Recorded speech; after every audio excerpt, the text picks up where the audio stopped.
Welcome to ఆయుధం TV. ఈరోజు మనం కుమ్మరి కుండలు తయారు చేసేటువంటి బట్టి దగ్గర ఉన్నాము. ఇది వచ్చేసి మనకి వరంగల్ ఉర్సు ప్రాంతంలో ఉంది. ఇక్కడ వీరు ఒక కుండను తయారు చేయడానికి వీరికి ఎంత సమయం పడుతుంది, కుండను ఎండలో ఎండబెట్టిన తర్వాత బట్టిలో వేస్తారు. ఇప్పుడు మనం బట్టి దగ్గరే ఉన్నాము. వీళ్ళని అడిగి తెలుసుకుందాం ఎన్ని రోజుల సమయం పడుతుందని చెప్పేసి. వీటిని 6 మనసులో ఉన్నాం మేము. 6 4 రోజులు కష్టపడితే 120 దాకా రంజాన్ తయారవుతాయి.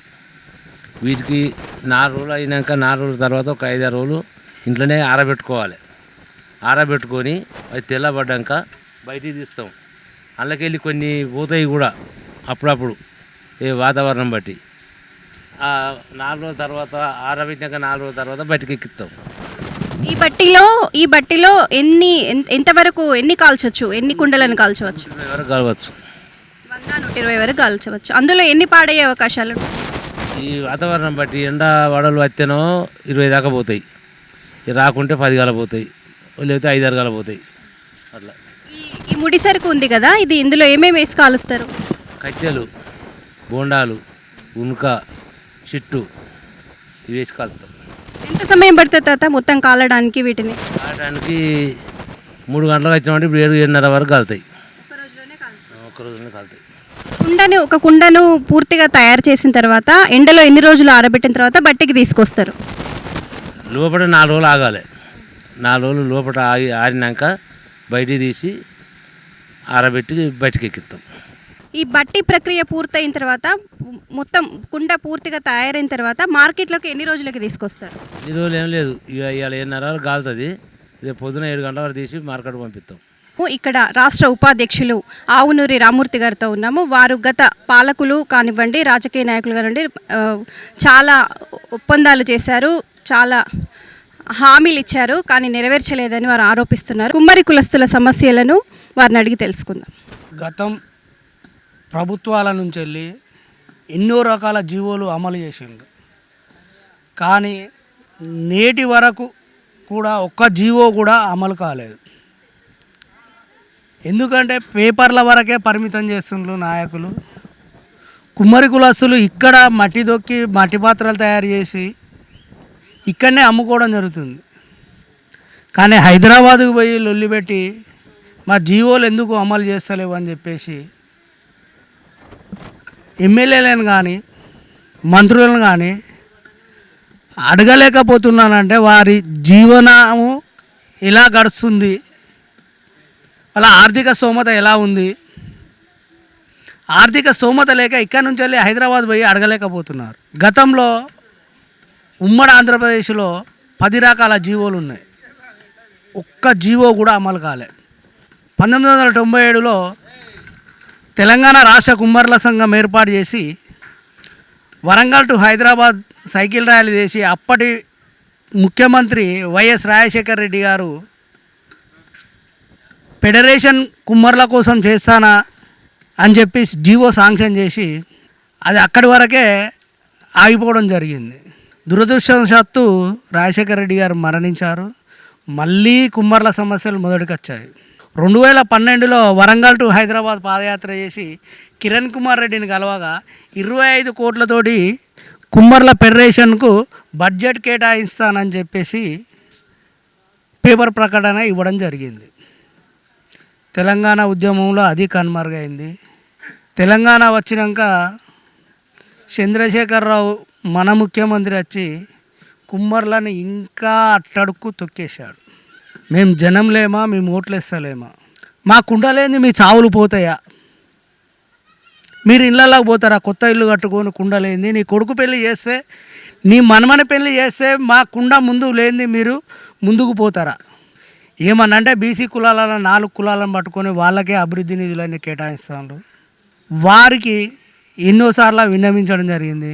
ఈ ఎమ్మెల్యేలు కానీ మంత్రులు కానీ కుమ్మర్లు అంటే మట్టి దొక్కుకునేవాళ్ళు, బూడిది పూసుకునేవాళ్ళు అనే చిన్న చూపు చులకనగా చూస్తున్నారు. నేటి వరకు కూడా చట్టసభల్లో అడుగుపెట్టలే, రాష్ట్ర నామినేటెడ్ పోస్ట్ చైర్మన్ పదవి కూడా ఇవ్వలే, జిల్లాలో కూడా ఏ డైరెక్టర్ పదవి కూడా ఇవ్వలే.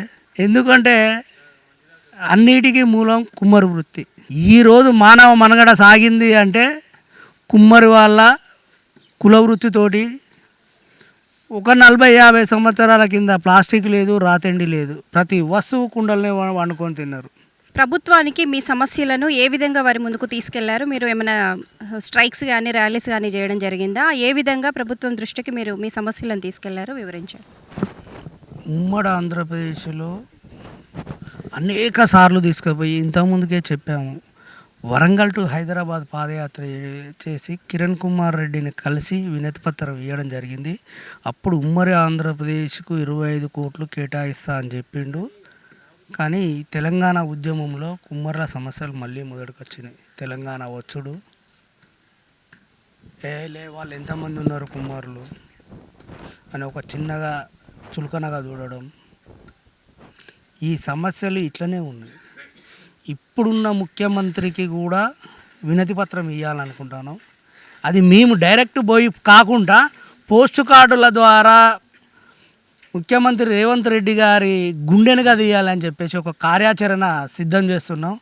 వరంగల్ టు మొత్తం తెలంగాణ మొత్తం నుంచి అన్ని జిల్లాల నుంచి వెళ్ళి ఓన్లీ పోస్ట్ కార్డుల ఉద్యమం చేస్తామని చెప్పేసి మేము చర్చించుకోవడం జరిగింది.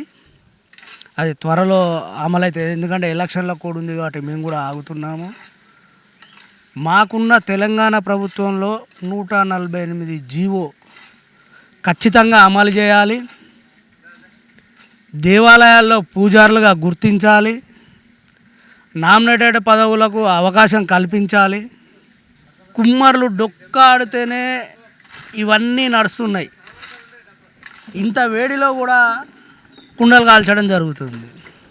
దీనికి ఒక చరిత్ర ఉంది. పంచభూతాలను వాడే కుమ్మరి. పంచభూతాలంటే గాలి, నీరు, నిప్పు, నింగి, నేల. మీరు ఒకసారి చూడండి, గాలిలో ఆరబెట్టిండు, నీళ్ళలో నానబెట్టిండు, నిప్పులో కాలుస్తుండ్రు, పైన ఆకాశాన్ని అసలుగా చేసి పైన పోయడం జరిగింది. భూమి మీద ఉంది. ఇదే పంచభూతాలను ఏ వృత్తిదారుడు చేయలేడు. అది ఆ బ్రహ్మదేవుడు, ఆ దక్ష ప్రజాపతి మాకిచ్చిన వరం. అది ప్రభుత్వం కుమ్మర్లను మాకున్న జీవో ప్రకారం గ్రామఖండాలలో వృత్తిదారులకు 500 గజాల స్థలం కేటాయించాలి. ఇతర కులాల మాదిరిగా సబ్సిడీ, వృత్తిదారులకు సబ్సిడీ కరెంట్ ఇవ్వాలి. జిల్లాకు వృత్తి శిక్షణ కేంద్రం పెట్టాలి. అన్ని ప్రభుత్వ కార్యాలయాల్లో కూడా రంజన్లు ప్రొవైడింగ్ చేసి వాటి ద్వారానే మాకు ఉపాధి కల్పించాలని చెప్పేసి మేము కోరుచున్నాము. ఇంకోటి, ప్లాస్టిక్ వాడుతుండ్రు. ప్రభుత్వ కార్యాలయాల్లో ప్లాస్టిక్ తొట్లు వాడతారు. అదే మట్టి తొట్లు వాడాలంటే మాకు ఉపాధి కూడా దొరుకుతుంది. ఇప్పుడు మనకు ఉన్నాయి అతిపెద్ద దేవాలయాల్లో ఐలోని మల్లన్న, కొమరేలి మల్లన్న దేవాలయాలు ఉన్నాయి.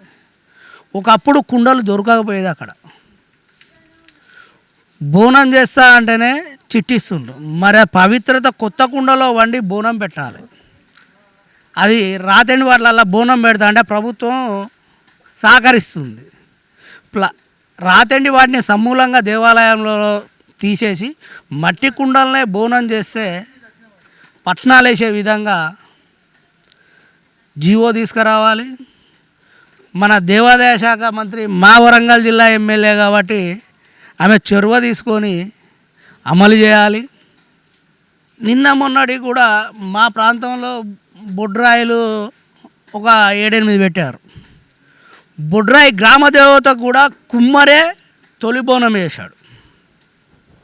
ఎక్కడ ఏ ఊళ్ళే కానీ ఎక్కడ కానీ కుమ్మరికి ఉన్న పవిత్రత. కుమ్మరి బొడ్రాయికి మొదటి బోనం సమర్పించిన వాళ్ళు కుమ్మరి కులస్తులు. ఎదుటి పక్కన వాళ్ళకి వచ్చే సమస్యలు, మీరు ప్రతిరోజు మీ చేస్తున్న పనిలో మీకు వస్తున్న సమస్యలను ప్రభుత్వం దృష్టికి ఎలా తీసుకెళ్లాలనుకుంటున్నారు? అయితే 148 ఇప్పుడు తెలంగాణలో ఉన్న జీవో 148. ఈ జీవోలో గ్రామ ఖండాల్లో స్థలాలు కేటాయించాలని చెప్పేసి, బట్టీలు పెట్టుకోవడం కోసం స్థలాలు కేటాయించాలని జీవోలో సారాంశం ఉంది. ఎందుకంటే ఇక్కడ బట్టి పెడతాం, దీనివల్ల పొగ వస్తుంది.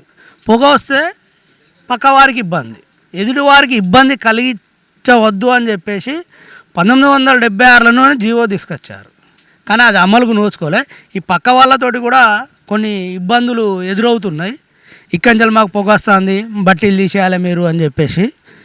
రెండోది, జిల్లాకు ఒక శిక్షణా కేంద్రాన్ని ఏర్పాటు చేయాలి. పొగరాని బట్టీలను కూడా ప్రభుత్వం సబ్సిడీ కింద మంజూరు చేయాలి. కొంతమంది అధికారులు ఏమంటున్నారంటే మాకు లోన్ కావాలంటే, మీకు లోన్ ఏం అవసరమే, 5,000 రూపాయల సారి ఇంకా మట్టి తెచ్చుకుంటే కదా మీకు లోన్ ఎందుకు అంటాను. లోన్ కాదు, దీనికి కావాల్సిన పెద్ద గోదాము ఉండాలి. వర్షానికి ఎండకు కాపాడాలి దాన్ని. ఎండలో ఎండబెట్టాలి, నానబెట్టి నీడకు పెట్టాలి. వర్షం వచ్చినా పలిగిపోతాయి పచ్చి కుండలు, ఎండ కొట్టినా పలిగిపోతాయి. అది ఉన్న ఇబ్బంది వాళ్ళకి అర్థం కాదు, ఎందుకంటే వాళ్ళు ఏసీలలో కూర్చుంటారు, ఫ్యాన్ల కింద కూర్చుంటారు. కుమ్మరికి కావాల్సింది రేకుల షెడ్లు కావాలి. బట్టి మీద వర్షం వచ్చినా, ఇప్పుడు అకాల వర్షాలు వస్తాయి, అకాల వర్షం వస్తే చేసింది కూడా ఖరాబ్ అవుతుంది, దానికి కూడా షెడ్డు కావాలి. పొగరాని బట్టీలు సప్లై చేయాలి. ఇది మేము తెలంగాణ ప్రభుత్వాన్ని, మన ముఖ్యమంత్రి రేవంత్ రెడ్డి గారిని కోరుకుంటున్నాము. ప్రజలు కానివ్వండి, ప్రభుత్వాలు కానివ్వండి, కుమ్మరి కులస్తులను వారి యొక్క సమస్యలను వారు గ్రహించి వారికి ఇచ్చినటువంటి జీవోలను అమలు చేయాలని వారు కోరుకుంటున్నారు.